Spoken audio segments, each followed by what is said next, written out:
Dalton was a man everyone in town knew, not for his kindness, but for his power. He owned factories, farmlands, and half the shops on the main street. When he rode past in his shiny black car, people stepped aside. They feared him, but they didn't respect him. Dalton believed money could buy anything: loyalty, love, even respect. He lived in a grand mansion on the hill, surrounded by servants who smiled only when he looked their way. He often said, "The poor are poor because they choose to be." And every time he said it, he laughed, loud and cruel. Down in the town square lived Eli. He had no house, no job, and barely enough food to survive. But he had something Dalton didn't: peace. Every morning, he would sit near the fountain, offering to shine people's shoes or carry their baskets. When people tossed him coins, he always bowed his head and said, "Thank you. May your kindness return to you." One afternoon, Dalton was inspecting his stables. Among the beautiful, muscular horses stood one that was old and frail. Its ribs showed, its hair was patchy, and it limped badly. The stable boy said, "Sir, this one can no longer pull the carriage. Should we sell it for scrap?" Dalton smirked. "Sell it? No. Let's have some fun with it." He turned toward the road and saw Eli sitting near the gate.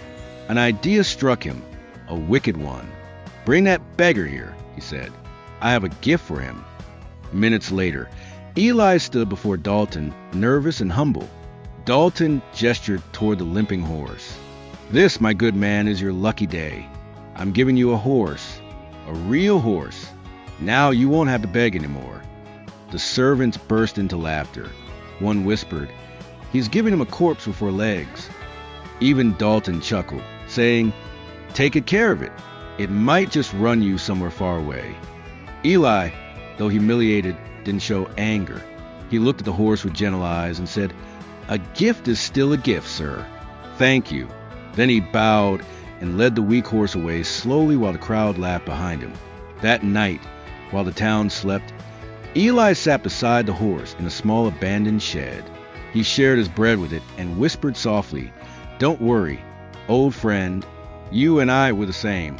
Everyone thinks we're useless, but maybe we can help each other." The horse neighed weakly, as if it understood. And from that night onward, Eli cared for it like family. He cleaned its wounds with water from the river, brushed its coat, and fed it whatever grass he could find. Days turned into weeks. The horse began to regain strength. Its eyes grew brighter, its legs steadier. By the 3rd month, it could walk without limping. By the 6th, it could carry light loads. Eli used it to fetch water for villagers, then firewood. Soon, he began earning small coins each day. He fixed the old cart he found by the roadside, attached it to the horse, and offered rides to travelers. People who once mocked him now waved and smiled. Children ran after his cart shouting, "Eli, the man with the miracle horse." Word spread through town. The beggar who had been laughed at was now working, smiling, and helping others. And the horse everyone thought would die had become the heart of the village. Meanwhile, far away on his hill, Dalton's world was changing. His biggest business deal collapsed. His most loyal worker left. His health began to weaken. He couldn't sleep. His nights were haunted by restlessness. He saw Eli sometimes in town, cheerful, humble, respected, and something inside him twisted, though he didn't know why. "Ridiculous," he muttered. "That man's just lucky." But deep down, a seed of envy had taken root. Months passed. One evening, Dalton attended a business meeting in another town. It was late when he set off for home, ignoring warnings of a coming storm. Rain began to fall, slowly at first, then violently. Thunder cracked through the sky, startling his horses. The road became slippery. The coachman shouted, trying to steady them, but it was too late. The carriage slid off the muddy path and crashed into a ditch by the riverbank. Dalton was thrown from his seat, his leg pinned under the wreck. He shouted for help, but there was no one around. The rain soaked through his clothes, and his cries grew weaker.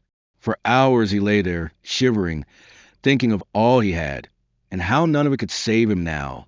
In his fading vision, he saw a flickering light approaching, a lantern swinging in the rain. Then he heard it, the sound of hooves. Out of the storm came a figure, A man in torn clothes, guiding a horse. Dalton blinked, unable to believe what he was seeing. It was Eli, and the horse. It was the same one he had given away months ago. Eli rushed aside. Sir, are you all right? Dalton's voice trembled. My leg. I can't move. Without hesitation, Eli tied a rope around the wreck and attached it to his horse. Easy, old friend, he whispered to the animal. The horse strained and pulled until the broken carriage shifted just enough for Dalton to be freed. Eli lifted the injured man onto his cart and drove through the storm toward safety. Hours later, they reached Eli's small shed, the same one where he had once nursed the horse back to life. Eli made a fire, wrapped Dalton in a blanket, and gave him water. Dalton looked around, dazed. This is your home? Eli smiled. It's not much, but it's enough. Dalton's eyes filled with shame. Is that the same horse? Yes, sir, Eli said softly. The one you said was useless. Dalton's voice cracked. I don't deserve your help. Eli looked at him kindly. Maybe not, but kindness isn't something we earn. It's something we give. Those words struck Dalton deeper than any wound. He couldn't speak. He just sat in silence as the storm faded and dawn began to break. When morning came, Dalton insisted Eli take him home. Once at his mansion, he called for all his servants and neighbors to gather. Standing on the steps, leaning on a cane, he said loudly, Months ago I mocked this man. I gave him what I thought was worthless. But what I gave in mockery returned to me in mercy. He turned to Eli. You taught me that wealth means nothing without compassion. I owe you my life. From that day forward, Dalton changed. He sold one of his factories and used the money to build homes for the poor. He opened free stables for injured animals. And every morning, he would walk to the village with tea for Eli and his horse. They would sit together in silence. Two men from different worlds, bound by one act of kindness. Years passed. Dalton grew older, humbler, happier.